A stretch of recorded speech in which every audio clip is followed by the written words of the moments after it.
We just read the news. You've got, what, 6 days now left to finish all the deliberations for the 2025 national budget. How is it going, do you think? How would you characterize it, yung plenary debates right now?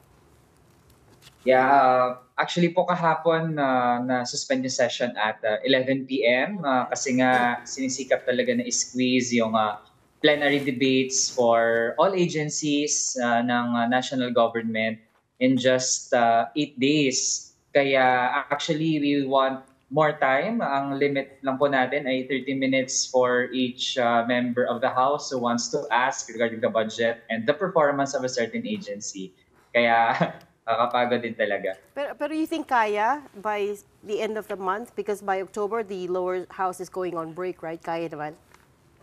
Well, based po sa first 2 years natin sa budget deliberations, hinahabol po talaga to end it by Wednesday. Kaya I really believe na sacrifice din yung quality ng debates. While we want to maximize the time, raise the top issues, but if we really want thorough discussion sa proposed budgets and the performance of each and every agency, kulang po talaga yung 8 days. Congressman Manuel, I want to home in on the issue with the OVP's budget. I know you're part of the panel. So when appropriations panel, I think she's senior vice chair, Congresswoman Stella Quimbo, announced that the panel has decided to slash about almost 1.3 billion pesos from the budget of the Office of the Vice President. She described it as a unanimous decision. But that decision, that conversation took place behind closed doors kasi. I wonder if you could give us a better flavor of what happened then. What was the talks like? On my end, personally, hindi ako official member ng House Committee on Appropriations, though we are active in the briefings held by the committee as a member of the minority.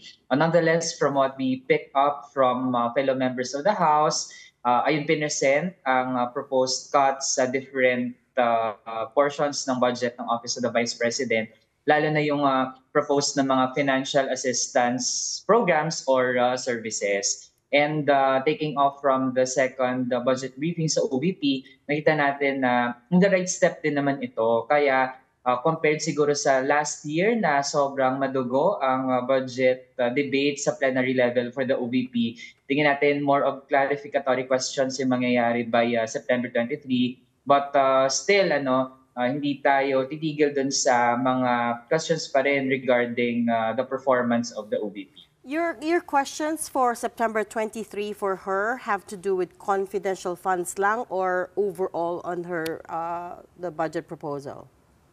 We will deal with both since nakita nga natin kung paano highly discretionary yung pag-grant ng confidential funds. And in fact, gusto din natin na maging consistent talaga sa scrutiny. Tama yung ginawa na yung Office of the Vice President, hindi talaga pinalampas. Legislators, including us from the Makabayan Coalition, those in the minority, even those in the majority, posed lots of questions sa Office of the Vice President. Pero gusto din natin na kahit nga sa ibang agencies, lalo yung Office of the President, which has up to 4 billion in confidential and intelligence funds, ay matanong din sa ganong aspect. Congressman, natama kayo kasi naalala ko nung huling budget hearing, yun nga yung binibring up ninyo, no? The lawmakers were making an issue out of the OVP's confidential funds, but malaki yung sa Office of the President. I mean, apart from that issue, where else do you expect the interpellation to take long? At saan nyo gusto mag-raise ng mga issue dito sa budget hearing natin? Yes. Actually, sasalang din on the same day sa OVP, bali sa September 23, after the OVP, yung National Intelligence Coordinating Agency, as well as the National Security Council. So, very timely din yung ganong schedule kasi nga, for the sake of consistency, if we want streamlining of functions of agencies, for example, yung Office of the President, for 2025 sa proposed budget, nasa 44% ay confidential and intelligence funds. Not different from sa NICA na 45% ng proposed budget niya ay Intel funds. E di kung ganon, parang nagfa-function na rin like an intel agency yung Office of the President. So if we scrutinize the use of those secret funds sa OVP, dapat ganun din sa OP. Okay, isa pang issue that has been on the hot seat are the unprogrammed funds. Alam natin yan, no, na insert yung provision on GAA for 2024 to provide the fund of GOCCs or excess funds of GOCCs to funnel that fund towards the unprogrammed appropriations. So, paano natin i-interpolate this time yung ganyang provision? Meron ka ba nakikita na kasama doon sa dito sa plenary? In fact po, for example, considered pa rin sa priority for this year, for 2024, to be funded under unprogrammed appropriations, ang Barangay Development Program ng National Task Force LCAP. It has 2 billion in programmed appropriations this year. Tapos meron pong nakapark doon na 6 billion pesos for unprogrammed appropriations. At ang sabi ng DBM Secretary noong August 5 ay nag-commit daw ang nakaupong Pangulo na hahanapan ng pondo iyan. Kaya nasa list pa rin ng priority. So doon natin nakikita ang problems kung ang pinag-uusapan pala natin ay hindi lang yung programmed appropriations, which is ito yung usual na notion natin ng national budget, ang nasa 6.3 trillion pesos. Pero meron pa palang annex na budget na yun yung highly discretionary. It really depends on the President where to get those funds and which programs will eventually get funded. Labas na sa discussions ng mga mambabatas. Pero dito sa bill ng House, kasama ba yung provision na yon? May ganun pa rin na provision? Kasi alam ko nag-file na ng case sa Supreme Court to declare this unconstitutional. So how is that discussion going? Sa 2025, unfortunately, still meron pa rin provisions on unprogrammed appropriations and the budget sponsor for the departments under the cluster of the economic managers said that ang ini-invoke po kasi doon ay meron daw dati na decision na hindi daw nakaklasify as pork barrel ang unprogrammed appropriations. Nonetheless, we believe na sa panahon ngayon na tumataas talaga ang level ng unprogrammed appropriations, we can't just treat it as a minor attachment to the national budget. If the amounts are already bloated and the room for abuse of those funds and leaving discretion to only a few top officials will be there, then kailangan talaga mabusisi at dapat din mag-proceed yung mga decisions on cases filed in the Supreme Court. You also know it is election year next year, right? At yun ang pag-uusapan na parang ito yung bagong pork barrel na kung saan kumukuha ang mga lawmakers para sa kanilang pet project imbis na ilagay sa priority. No? Where else? Which parts of the budget are you zoning in on? Part din po ng ating focus on scrutinizing the 2025 national budget is the different items connected to the National Task Force LCAP. It has been flagged already for several years and we learned in the budget briefing for the DILG kasi sila po ang nagmamanage ng Barangay Development Program. Ito po yung mga cleared barangays di umano are set to receive funding for electrification, scholarships, burial assistance.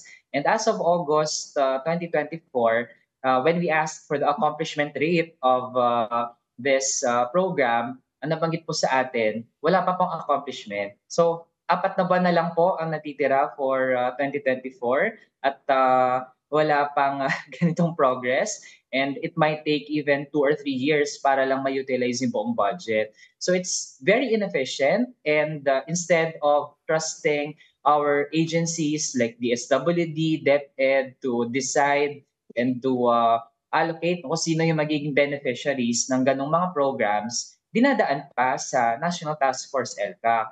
So then again, similar sa ginawa sa OVP na idediretso na rin sa agencies, might as well, ganun din yung maging mode dapat for NTF-ELCA to strip it of its budget and realign it to social services in different agencies. Congressman, I want to come back to the OVP budget because I just remembered something. Last year, they cut off your mic, right? Ikaw yun, right? Nang napatayin ng mic during the debates. Yes, yes. I'm not going to ask you if you're expecting that, but my question is, Vice President Sara Duterte says all of this has to do with politicking, that there is a script against her, that you guys are following a narrative against her. What would you say to that? Well, there is this tendency of the vice president and even the past administration that all of their perceived enemies are clumped together. May it be red tagging people. Even the House Speaker was red tagged by a certain media group. Also, there's this naming of an alliance of our coalition with the House leadership and the top official of the government. So may ganun pong tendency, and ito po kasi yung nakikita nating fallback whenever the vice president and even public officials in their family are already unable to explain and answer questions by members of the House in behalf of the public. Kaya po we really believe na hindi tama yung ganong paniniwala na sasabihin nila, politiking lang yung lahat ng ito. Because we're simply doing our job. We were elected as members of the House to scrutinize the proposed budgets of all agencies, even nga po yung sa Office of the President. So, ganun lang po yung ating trabaho. One thing's for sure, he's not alone now in challenging the You know, budgets. because part of the reason I think the public sees it as a ploy was because last year her budget passed with no questions asked in just under 22 minutes, right? The only people who tried to question it and who protested were you guys, Makabayan Bloc, right? And this year, suddenly there were 17 interpellators in the first, was it the first or second hearing? But you know, again, you're saying, wala naman script. You're not following a script. There is no, coordinated plan to take her down, so to speak. Yeah. On our end, ma'am, sa Makabayan Coalition, lagi talaga wala tayong pinapalampas na agencies. So actually, it would be on the part of, for example, no, sa block ng sitting president, yung mga pinakamalapit sa kanya, actually mas kami din no, sa Makabayan Coalition, we challenge them to show their sincerity sa publiko. Na actually nga, dapat hindi nag-grant ng parliamentary courtesy sa budget briefing sa committee level for the Office of the President. And dapat din, ang hamon din natin sa Office of the President is to give up their request for billions in confidential and intelligence funds, because supposedly the Office of the President is a civilian agency and its mandate is so diverse, no, na hindi yun nakaka-capture ng significant portion ng budget na mapupunta lang sa confidential and intelligence funds. With the OVP budget, we know that the sponsor, si Congressman Adyong, was meant to have spoken to the OVP's office. But the last time we spoke to him, which was just a few days ago, hindi pa raw sila nag-uusap. He was trying to coordinate, but there was no follow-through from the other side. And he needs their help to answer a lot of the questions, right? Could you help us understand what happens when the sponsor himself is unable to answer satisfactorily a lot of the questions on the plenary floor? Then it would be a reason for members who are posing questions to assert that the budget of a certain agency will be slashed, no? Kahit na meron ng mga kaltas sa budget ng Office of the Vice President, pero kung meron pa talaga dong dapat na kaltasan, kasi nga actually sa budget request ng OVP, which is originally a bit more than 2 billion pesos, 1.9 billion is for this group of budget items called social services delivery. And that includes payment for personnel and capital outlay like yung mga satellite offices and all that. So if we are to just stick to the core functions of the OVP, yung mga permanent personnel naman ay masweldohan pa rin, ganyan. Ang matitira lang sa essential na budget ng OVP would be 100 million pesos. So kung mahirapan po yung sponsor, then actually may possibility na i-assert pa natin talaga na bawasan. Pwede pang makaltasan. So the lawmakers have that power, okay, to Yes. cut it out pag hindi nasagot ni Congressman Adyong. Ganun po yung pwedeng mangyari. What's the And, least although- amount that it can go down to? Yes, parang yun na po yung magiging bare minimum eventually. And we can register that on the floor sa budget deliberations. And we still would want na pakinggan talaga din yun, lalo nung mga masasama sa bicameral conference committee. Kasi yun yung eventually mag-finalize ng versions ng House and ng Senate. And sa ngayon po kasi, there are indicators that certain senators, with all due respect to them, would actually prefer na ibalik yung original budget proposal ng OVP. So dapat din, tutukan din natin sila. I mean, they've come out to say it naman. They, like Senator Joel Villanueva, for one,